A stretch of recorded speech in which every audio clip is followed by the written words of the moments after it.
You knew Angie, she was a person of words. She was a poet. Everything rhymed, everything it flowed, everything always made sense with her. Words flowed.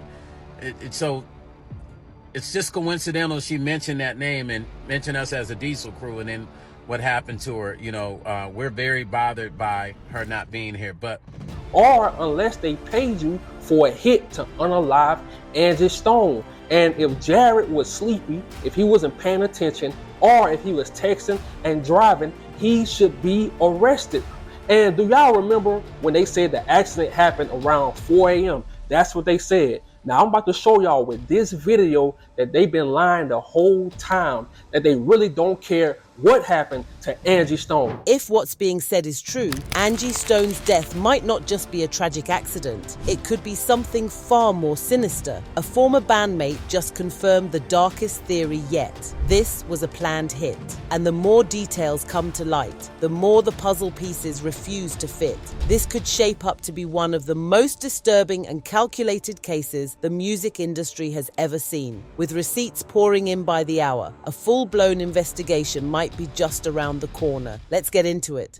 Angie Stone did not die in that Sprinter. A fucking lady stopped by who was driving. She helped Angie out of the van. Every fucking passenger who was on that van was out that van. Angie got hit sitting on the side of the road. This is what they not tell y'all. Now, from the very beginning, people were side-eyeing the official story. It was said to be a freak accident, a reckless driver, a tragic moment. But now, even Angie's own bandmate is out here confirming that this was not just bad driving. This was deliberate. Straight up calling the driver a hitman. So here is how things reportedly went down. Angie reportedly begged the driver to slow down. Multiple witnesses are now stepping forward saying she knew something was off. That alone is eerie, when your gut is telling you something's wrong and no one listens. Whew. Then, a woman came forward saying she pulled Angie to safety after the initial crash, only for an 18-wheeler to show up and finish the job. Excuse me? The timing of that is way too convenient. And the fact that Angie was the only one who didn't survive? Yeah, people aren't buying that as just a tragic coincidence anymore. Now, the whispers in the industry are growing louder. Some are even saying this has the makings of a setup from the inside, like someone didn't want her around anymore, and this was their way of making sure it looked accidental. And let's not forget, Angie had been outspoken. She wasn't one to play Hollywood games, and she had rubbed a few powerful people the wrong way over the years. If this really was a hit, then that means someone pulled strings to silence her permanently. Angie Stone did not die in that van. People keep saying this. Information, y'all know, because of social media, information spreads very, very fast now. And there are people out there, I just call them truth seekers, man. There are people out there like me who are searching for the truth. And like I said, I was hoping that it wasn't gonna be no foul play. Maybe she just passed away in a freak car accident, but y'all need to check this out, man. So, it's been weeks of grief, confusion, and unanswered questions since the tragic crash that took the life of Angie Stone. But now, one of the survivors, Sharita Murphy, is coming forward, and what she's saying isn't just heartbreaking, it's downright sinister. Sharita was right there in that Mercedes-Benz Sprinter van when it crashed at 4:25 a.m. on March 1st. That van flipped 3 times before it was slammed into by a massive Freightliner truck. And the way Sharita and the other passengers are talking now, they don't believe it was some tragic, unfortunate accident. No, they believe someone set them up. And the person at the center of it all, the one they're pointing fingers at, is the driver himself. According to Sharita, things started getting tense way before the crash even happened. The driver was speeding like a maniac, pushing the vehicle way beyond what was safe. Everyone in the van noticed. And Angie was terrified. Sharita said she kept begging the driver to slow down, but he didn't listen. None of their pleas mattered. He just kept going faster. And when Angie finally asked him why he was in such a rush, especially at 4 a.m, his only response was that he wanted to get to Baltimore fast. That's it. No real explanation, no concern, no hesitation. Just that cold response, like he was on some kind of mission and didn't care what anyone in the van had to say about it. it. Now, let's just stop and think about that for a second. If multiple people in the van, including Angie herself, were scared enough to speak up and the driver ignored them all, what does that tell you? Why was he so dead set on getting to Baltimore at top speed? Why did he keep pushing when everyone around him was clearly in distress? What's even more chilling is what happened after the van flipped. Most of the passengers, including Sharita, survived, but Angie didn't. And there's this one disturbing detail. A woman claims she managed to pull Angie to safety, only for an 18-wheeler to come out of nowhere and finish the job. At that point, this stops looking like bad luck and starts sounding like something out of a conspiracy thriller. Sharita's not alone in her suspicions. The whispers that started in the days following the crash are now growing louder. More and more people are starting to wonder if the crash was orchestrated, if the driver wasn't just reckless,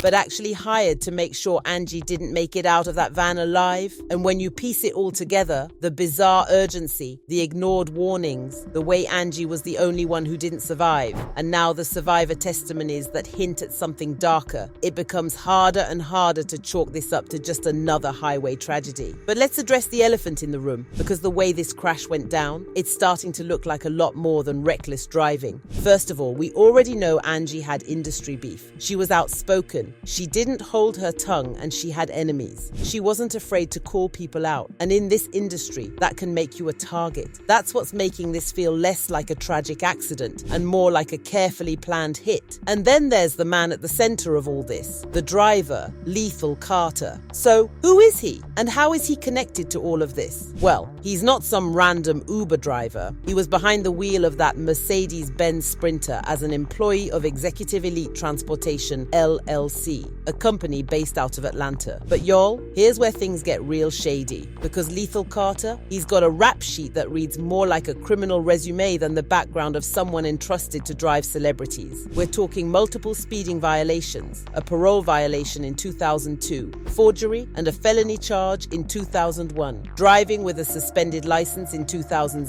possession charges in 1998, theft by deception in 1993, and it goes even further back. Multiple theft and forgery charges in both 1991 and 1990. How does a man with that kind of history even get hired to drive for a luxury transportation company, let alone one trusted to drive someone like Angie Stone? That's the part that's not making sense, and that's exactly why people are starting to whisper. Because if he wasn't even legally supposed to be driving, who put him there? How did he slip through the cracks of what should have been a tight, high-security hiring process? The theory that's floating around right now? He wasn't hired by accident. He was planted. Someone wanted him behind that wheel. Someone wanted him on that trip. And if all that wasn't enough, let's talk about his behavior that night. According to survivor testimonies, Lethal Carter wasn't just speeding. He was hostile. He was yelling at Angie Stone. When she begged him to slow down, literally pleading for her life, he reportedly told her to shut up.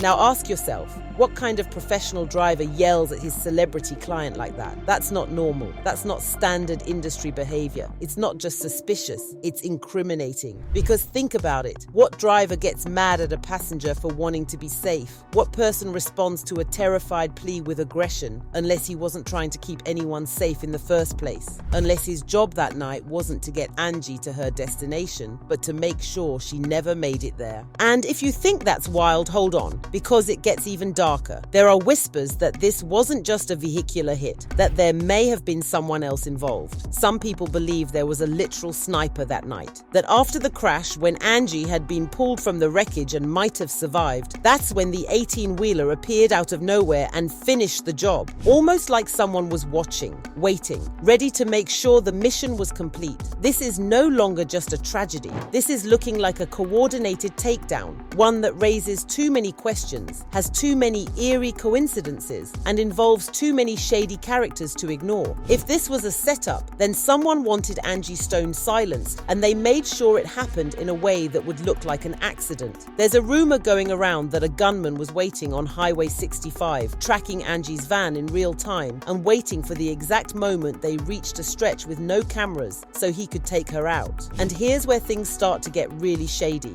Several witnesses say they heard loud pops just before the van flipped. Now, if this was just a case of reckless driving, why were there gunshot-like sounds right before the crash? Even online, people are calling out the official story, saying stuff like the driver was the hitman or he knew exactly where to go. And get this, Jaguar Wright believes Angie's death wasn't an accident either. And if you know Jaguar, you know she's been speaking out for years about artists mysteriously dying just as they're about to reclaim their careers. She said the same thing about Whitney Houston, about Michael Jackson, and now she's side-eyeing what happened to Angie. Let's not forget, Jaguar said Whitney was trying to break free from the industry's grip before she passed. That MJ was battling the same forces profiting off his destruction. And now Angie? And here's the twist no one saw coming. A woman, still unidentified, came forward with a terrifying story. She claims she pulled Angie from the wreckage, laid her by the roadside, and then out of nowhere, a massive 18-wheeler came flying through and hit Angie while narrowly missing her. That raises major questions. If Angie survived the crash, why was she left on the road? Why did this truck, going full speed at 4:30 a.m., manage to find her? And why didn't the woman report it? She didn't go to the hospital, didn't speak to police, just disappeared. She even posted a video online about it, then deleted it. Why? Did someone tell her to shut up? Did she get scared? Or worse, sign an NDA? Because now, nothing about this story feels right. So now people are asking, who would want Angie Stone dead? And for how long had this been planned? There's a disturbing rumor floating around that even from behind bars,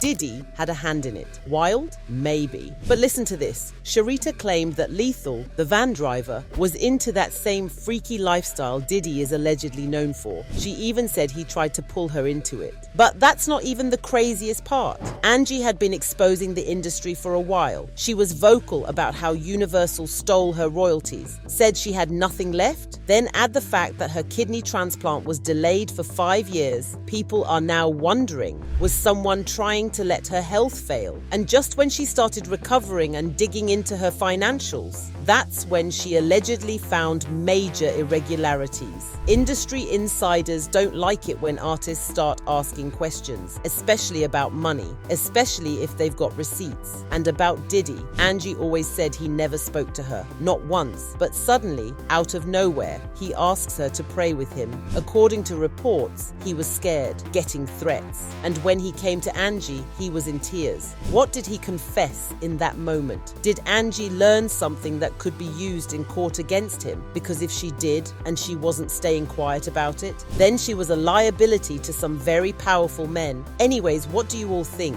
Was Angie Stone silenced before she could speak her truth? Was this another case of the industry protecting itself by any means necessary? And most importantly, who gained the most by making sure Angie Stone didn't live to tell her story? Let me know your thoughts in the comments, and check out our other videos for even more puzzling and bizarre celeb drama.